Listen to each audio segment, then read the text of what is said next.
Como ustedes están viendo en pantalla, hermanos, el título es el Sermón del Monte.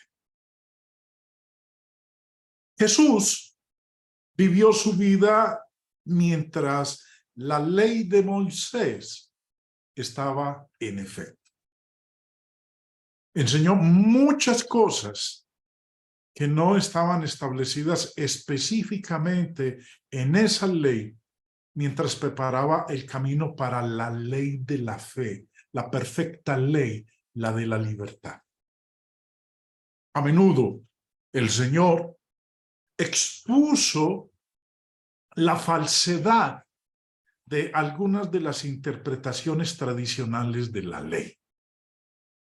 Y eso condujo a acusaciones de que él abogó por violar la ley de Moisés o abolirla.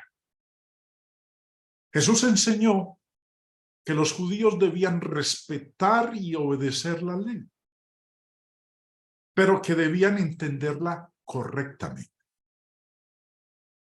El Señor no vino a abrogar la ley, sino a cumplirla, a llevarla a cabo, a completarla. Hasta que hubiera completado esa obra, ni siquiera la letra más pequeña del alfabeto hebreo, la J, o incluso la parte más pequeña de una letra, la tilde, pasaría de ella. La obediencia a esa ley era esencial para que los judíos se salvaran en ese momento. No obedecerla o enseñar a otros a no obedecerla resultaría en condenación. Pero tenía que ser bien entendido. La obediencia tenía que venir del motivo apropiado o era inútil. Un seguidor del Señor tenía que exceder la justicia superficial de los escribas y de los fariseos.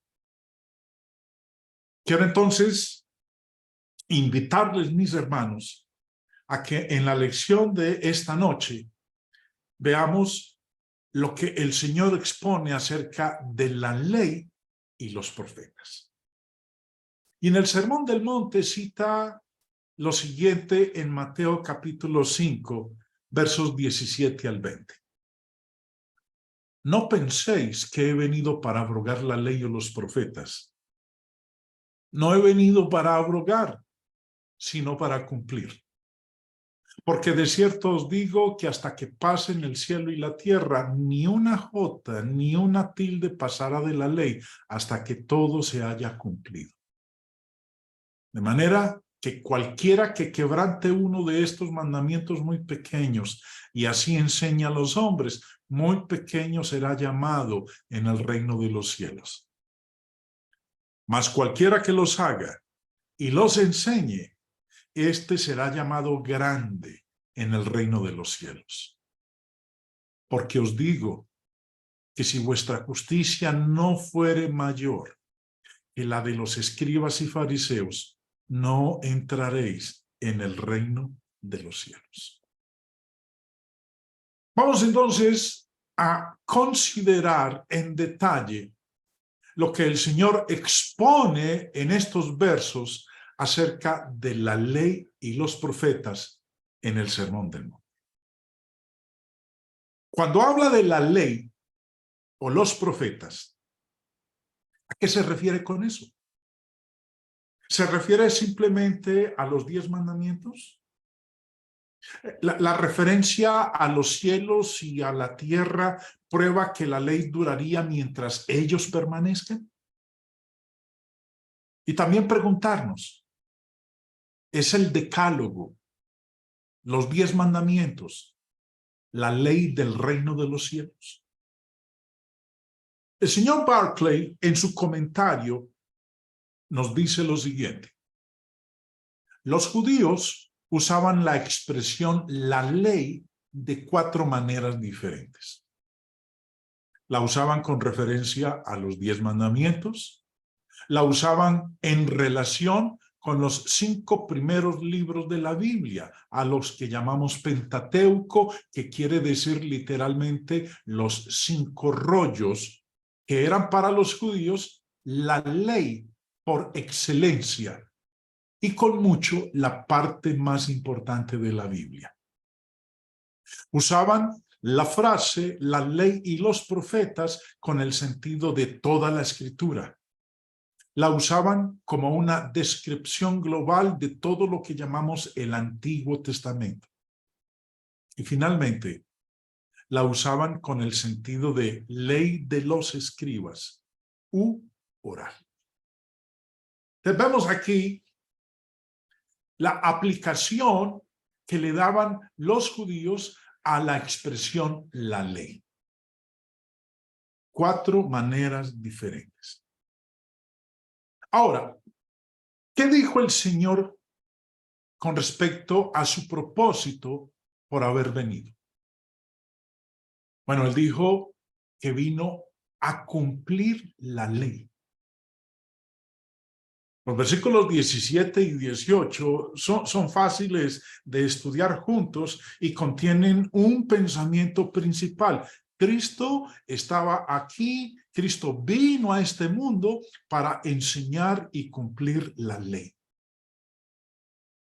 Mucho de lo que había sido enseñado a los judíos acerca de la ley y los profetas por parte de los fariseos era diferente a lo que él estaba a punto de decir al respecto.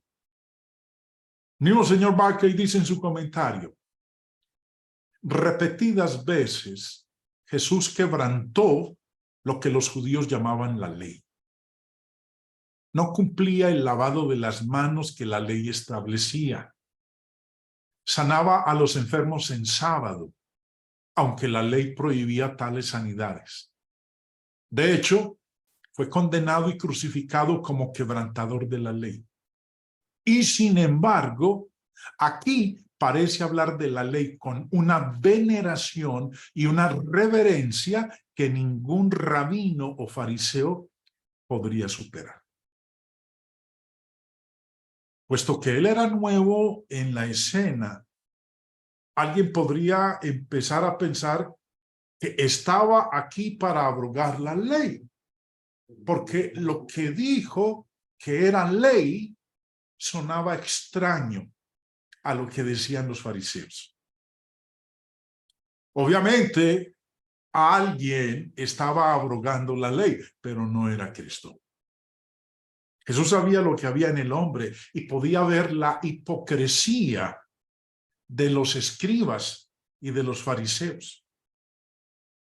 Un hipócrita es una persona que pretende ser algo que no es. Exteriormente, el escriba y el fariseo se mostraban muy justos. Interiormente, sus corazones eran demasiado malvados delante de Dios. Por eso el Señor dijo en Mateo 23:8, así también vosotros por fuera a la verdad os mostráis justos a los hombres, pero por dentro estáis llenos de hipocresía y de iniquidad. Eso le decía a los escribas y fariseos. No lo amaban. Aun cuando ellos eran semejantes a esto, se habían convertido en maestros de la palabra de Dios entre los judíos. Ahora, Jesús sabía que su enseñanza estaría en conflicto con mucho de lo que los fariseos enseñaban. Tenían muchas tradiciones humanas, las cuales enseñaban al pueblo para que las siguieran. Jesús enseñó únicamente lo que Dios dijo. Probablemente Jesús creyó que estos maestros podrían declarar que él había venido para destruir la ley y los profetas. La razón por la que dirían esto al pueblo sería porque estaba en desacuerdo con ellos, y los fariseos querían que el pueblo creyera que estaban enseñando la ley y los profetas. Si estaban enseñando la verdad, entonces Jesús no podía estarlo. Él debía haber venido para destruir la ley y los profetas. Claro que esto no es verdad. En esta lección vamos a ver que el propósito de su primera venida era completar o cumplir la ley y los profetas. Sin ninguna duda, uno de los propósitos principales para la venida de Cristo fue cumplir todas las profecías concernientes a él mismo. Cristo vivió por la ley, no la destruyó. La guardó perfectamente sin pecar. Cuando murió, también había cumplido toda la escritura que hablaba de su vida. Ni una jota, ni una tilde pasaría de esa ley hasta que todo se cumpliera. Cuando todo se cumplió, ella había servido a su propósito. La J era la letra más pequeña en el alfabeto hebreo. El mismo Señor dijo en el verso 18, porque de cierto os digo que hasta que pasen el cielo y la tierra, ni una jota, ni una tilde pasará de la ley hasta que todo se haya cumplido. La J era la letra más pequeña en el alfabeto hebreo. La tilde era una línea pequeña o golpe usada para identificar algunas de las letras. Por tanto, Jesús está diciendo que toda la ley estaría en igual fuerza hasta que se cumpliera todo lo concerniente a él. Cuando todo se cumplió, la ley había servido a su propósito. Por eso, en la muerte de Cristo, él quitó el Antiguo Testamento, el cual era solo para los judíos. Su voluntad o Nuevo Testamento lo reemplazó y es para todo el mundo hoy en día. Cristo abolió la autoridad legal y la fuerza de sus leyes, pero no la demolió o disolvió, porque aún está entre nosotros. Tenemos la ley del Antiguo Testamento, tenemos los profetas en la Biblia. No se esfumó, no se desapareció, sigue estando ahí. Y la tenemos, como lo enseña el mismo apóstol Pablo, como un ejemplo, como una enseñanza para nosotros. Cristo no perpetuó la ley. Cristo no perpetuó los profetas. Cristo no dijo que no había venido a abrogar, sino a perpetuar la ley y los profetas. No dijo que la ley y los profetas permanecerían mientras permanezcan el cielo y la tierra. Cristo no vino a abrogar las promesas, las profecías, los tipos del Antiguo Testamento, ni sus principios. Él vino a cumplirlos. Lo que vemos nosotros aquí en este versículo 17 es una figura de lenguaje, la elipsis, de la cual estuvimos estudiando en nuestra última lección de cómo estudiar la Biblia. Vuelvo y leo el verso 17. No penséis que he venido para abrogar la ley o los profetas. No he venido para abrogar, sino para cumplir. Bueno, aquí coloco nuevamente el verso 17. Recordemos que hay muchos tipos de elipsis, pero hay uno en particular que es recurrente en las páginas de la Biblia, y es la elipsis de el no y el si no. No voy a ahondar en esta noche en la lección sobre esta elipsis, porque ya la estuvimos estudiando en nuestra lección anterior. Y recordarán ustedes que este tipo de elipsis quiere decir palabras que son dejadas por fuera, que no están incluidas en la declaración, pero que nosotros podemos suplirlas para dar el sentido a lo que el pasaje está diciendo. Y que este tipo de elipsis, para que sea aplicable, la elipsis de no y el sino, deben estar modificando un verbo común. Aquí el verbo común es el verbo venir. Ahora, lo que el Señor Jesús está diciendo es, no penséis que he venido para abrogar la ley de los profetas. No he venido solamente para abrogar, sino también para cumplir. Esto es lo que el Señor está declarando en este versículo.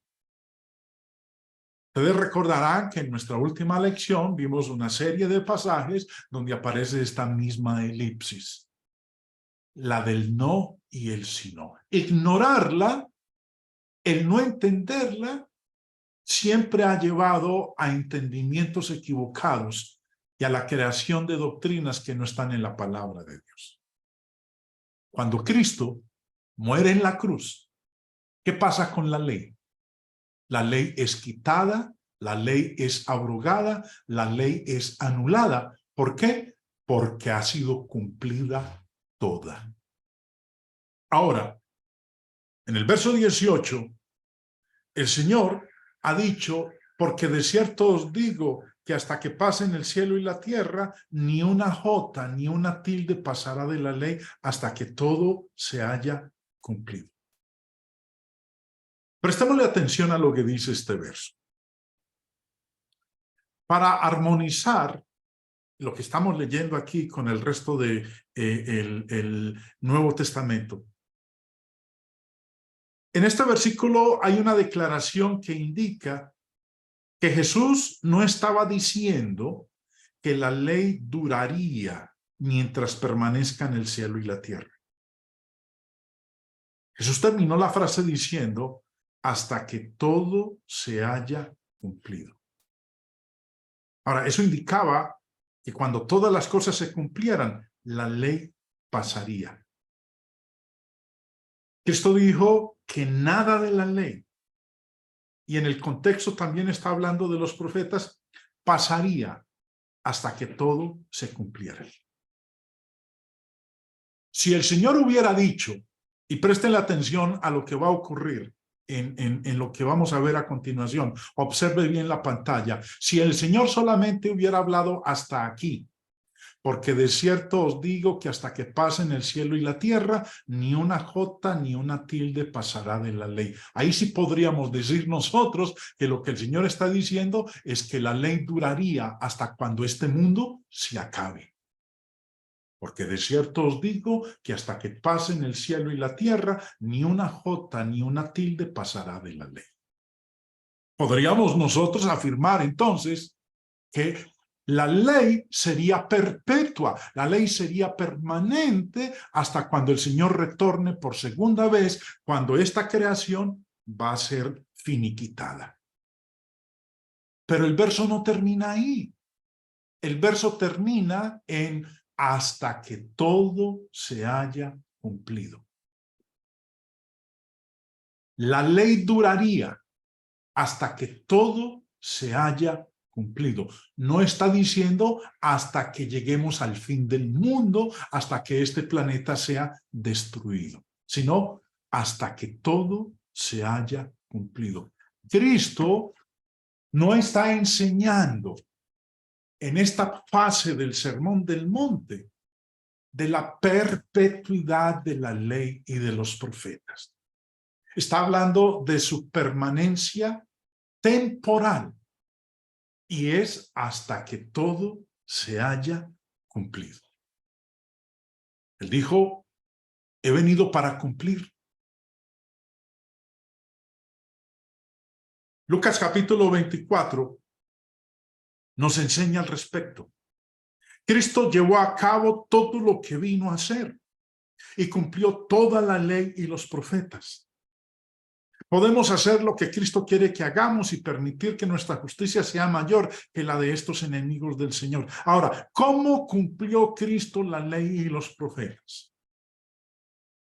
Más de una cosa está involucrada.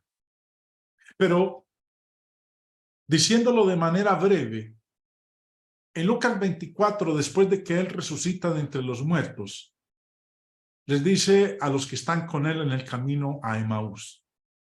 Entonces Él les dijo: oh insensatos y tardos de corazón para creer todo lo que los profetas han dicho. ¿No era necesario que el Cristo padeciera estas cosas y que entrara en su gloria? Y comenzando desde Moisés y siguiendo por todos los profetas, les declaraba en todas las escrituras lo que de él decían. Ahora, bajando ahí en el capítulo 24, en el mismo contexto, llegando al versículo 44, leemos: y les dijo: estas son las cosas, estas son las palabras que os hablé estando aún con vosotros, que era necesario que se cumpliese todo lo que está escrito de mí en la ley de Moisés, en los profetas y en los salmos. ¿Para qué había dicho el Señor en el Sermón del Monte? Porque de cierto os digo que hasta que pasen el cielo y la tierra, ni una jota ni una tilde pasará de la ley hasta que todo se haya cumplido. Aquí, en Lucas 24, ha resucitado y está confirmando que se ha cumplido todo. Todo lo que decía la ley. Lo que está escrito era necesario que se cumpliese. Todo lo que está escrito de mí en la ley de Moisés, en los profetas y en los salmos. Entonces les abrió el entendimiento para que comprendiesen las escrituras. Y les dijo: así está escrito, y así fue necesario que el Cristo padeciese y resucitase de los muertos al tercer día, y que se predicase en su nombre el arrepentimiento y el perdón de pecados en todas las naciones, comenzando desde Jerusalén. Se cumplió.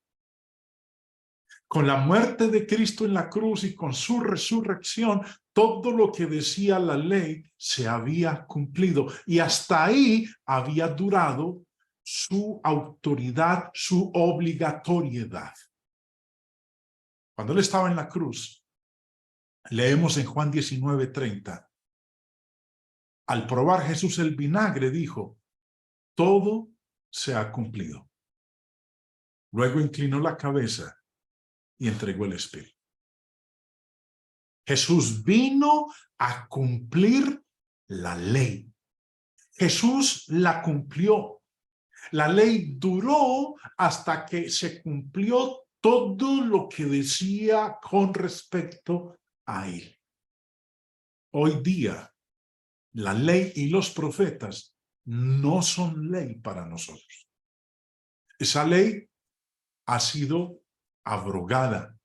Esa ley fue clavada en la cruz, porque como dice aquí Juan 19:30, las palabras, sus últimas palabras en la cruz fue: todo se ha cumplido. Y después de esto, el Señor murió.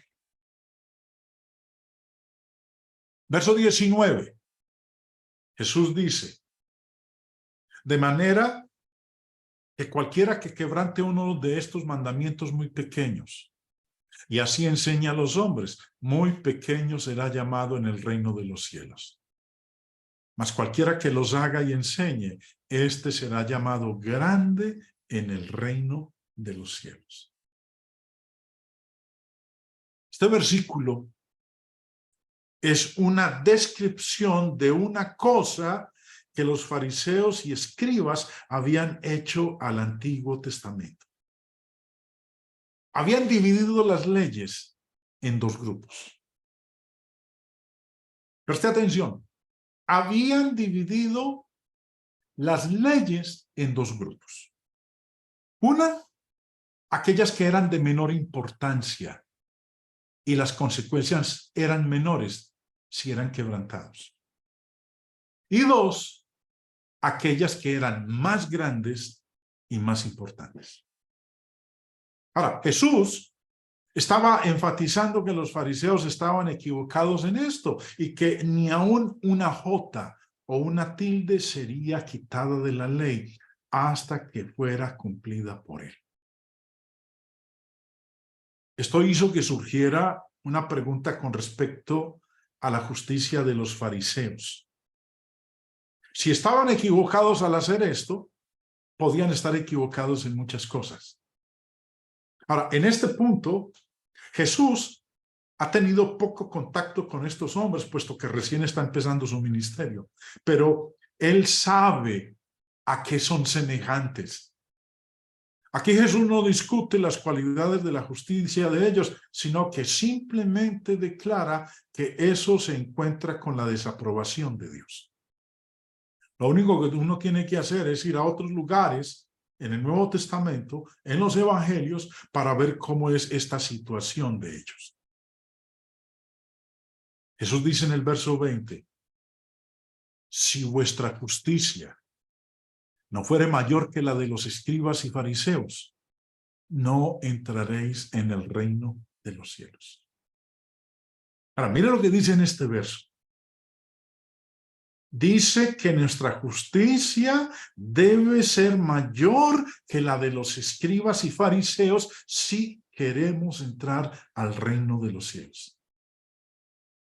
Ahora, ¿cuál era la justicia de ellos? Eran maestros en la cátedra de Moisés. Mateo 23:2 nos dice, en la cátedra de Moisés se sientan los escribas y los fariseos. Ahora, alguno de ustedes puede estarse preguntando, ¿qué es la cátedra de Moisés? Bueno, la cátedra de Moisés era una silla de piedra en la que se sentaban los escribas y los fariseos para explicar la ley.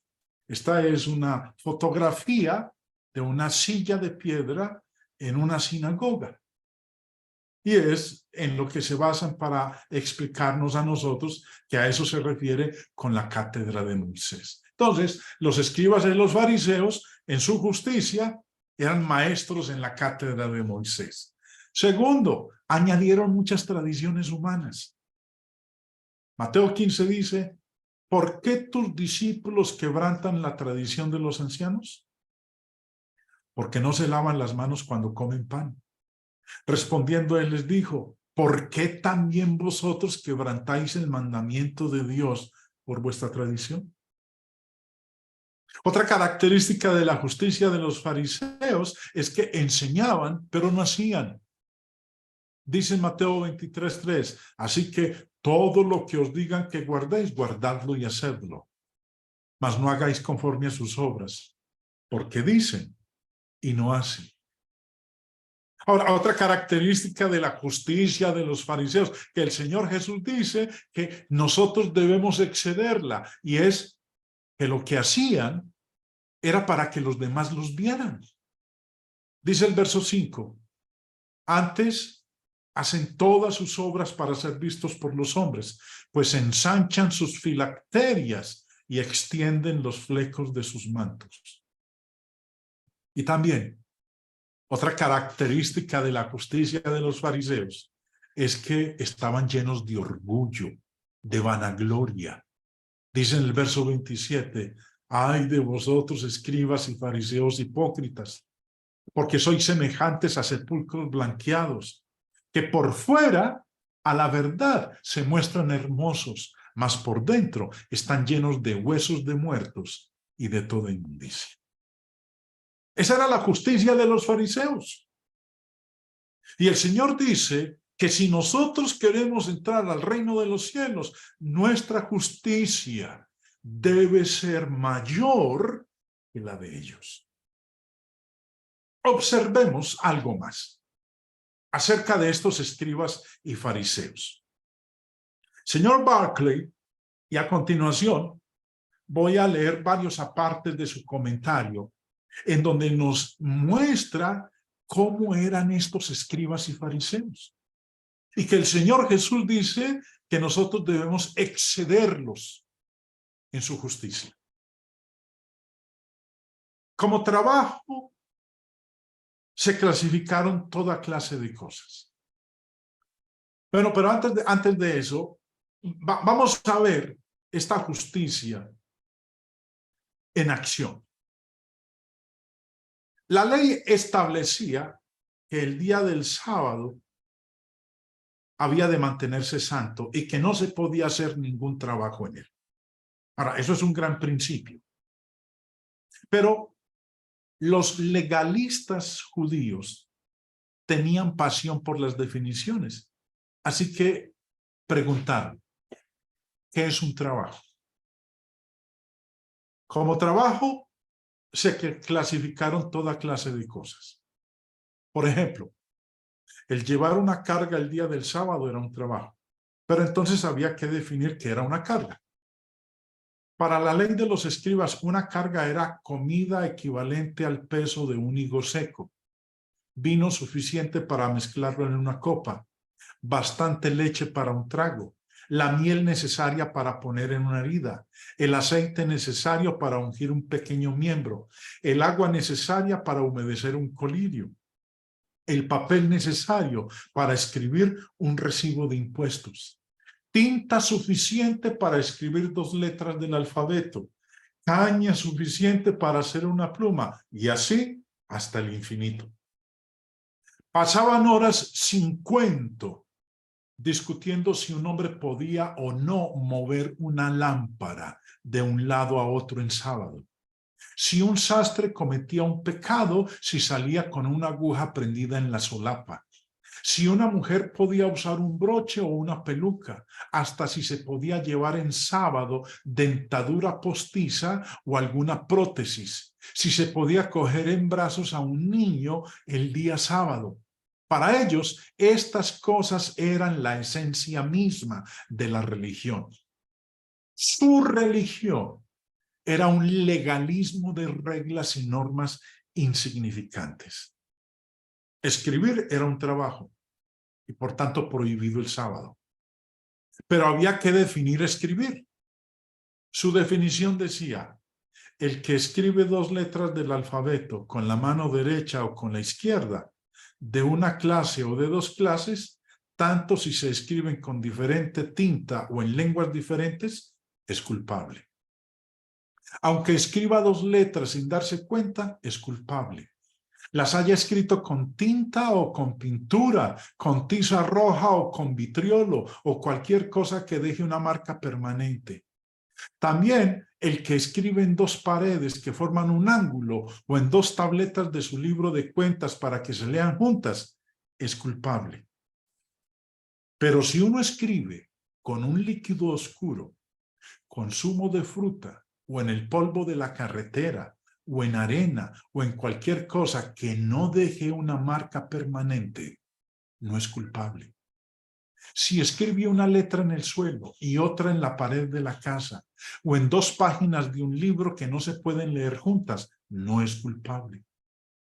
Esto es un pasaje típico de la ley de los escribas y esto es lo que un judío ortodoxo consideraba verdadera religión y servicio de Dios. Curar era otro trabajo prohibido en sábado. Obviamente, esto había que definirlo. Estaba permitido hacer una cura si había peligro de muerte, especialmente en el caso de enfermedades de garganta, nariz y oídos. Pero aún entonces se debían adoptar medidas solamente para que el paciente no se pusiera peor, pero no para que se pusiera mejor. Así que se podía poner una venda en una herida, pero no un ungüento. Se podía poner un algodón en un oído dolorido, pero sin medicación. Los escribas eran los que deducían estas reglas y normas. Los fariseos, cuyo nombre quiere decir los separados, eran los que se separaban de todas las actividades normales de la vida para observar todas estas reglas y normas. Para un judío ortodoxo estricto de tiempos de Jesús, la religión, servir a Dios, era cuestión de cumplir miles de reglas y normas legales. Consideraban estas ridículas reglas y normas cuestiones literalmente de vida o muerte y destino eterno. Está claro que Jesús no quería decir que ninguna de estas reglas y normas no hubiera de desaparecer. Repetidamente las quebrantó él mismo y repetidamente las condenó. Eso no era lo que Jesús entendía por la ley, sino la clase de ley que condenaban tanto Jesús como Pablo. Hablando de ellos, y preste atención, hermanos, que este comportamiento de los escribas y fariseos con respecto a la ley a veces sucede también entre las iglesias del Señor. Hermanos que se dan a la tarea de crear reglas y normas ridículas, algunas de ellas, en donde se exigen más de lo que Dios enseña en su palabra. Jesús no estuvo dispuesto a someterse a todos esos requerimientos de los fariseos. Tampoco nosotros hoy en día tenemos que someternos a los requerimientos humanos que hermanos quieran colocar sobre nosotros. Jesús condenó esto, pero al mismo tiempo enseñó que nuestra justicia debe exceder a la de los fariseos y los escribas si queremos entrar al reino de los cielos. Hablando de ellos, Jesús dijo en Mateo 23:28, así también vosotros por fuera, a la verdad, os mostráis justos a los hombres, pero por dentro estáis llenos de hipocresía e iniquidad. Aunque eran maestros de Moisés y de la palabra de Dios, eso no era suficiente para agradar a Dios. Para entrar en el reino de Dios debemos enseñar y hacer únicamente la palabra de Dios, sin añadirle. También debemos hacer la voluntad de Dios con el corazón para agradarle y no preocuparnos por lo que los demás pudieran pensar. La actitud de los escribas y de los fariseos los llevó finalmente a crucificar a Cristo. Si somos como estos hombres, eso nos llevará a rechazar y a negar a Cristo y a su palabra. Y no nos va a ir bien, porque vamos a ser tan malos como ellos. A la luz del contexto de lo que acabamos nosotros de leer, como también del contexto remoto, Jesús hacía referencia al cumplimiento de todas las cosas que vino a hacer en su ministerio personal para hacer posible la venida de su reino y la abolición de la ley. Ahora, había llevado a cabo todo lo que vino a hacer en su ministerio personal. El mundo fue informado de esto en el día de Pentecostés. Todas las cosas que fueron necesarias para la abolición de la ley y la venida del reino habían sido llevados a cabo en la etapa de la promesa. Ni una cosa, ni una sola cosa que se profetizó de él faltó. Ni una jota, ni una tilde que vino a cumplir en su ministerio personal dejó de cumplirse. Todo se cumplió. Por eso, no solo algo, sino toda la ley y los profetas pasaron, porque habían sido cumplidos. No pasaron una jota o tilde por momentos, sino que todo pasó cuando Cristo hizo lo que vino a hacer y apareció en el cielo para hacer la purificación por nuestros pecados. Eso es lo que el Señor Jesús enseñó en el Sermón del Monte con respecto a la ley y los profetas.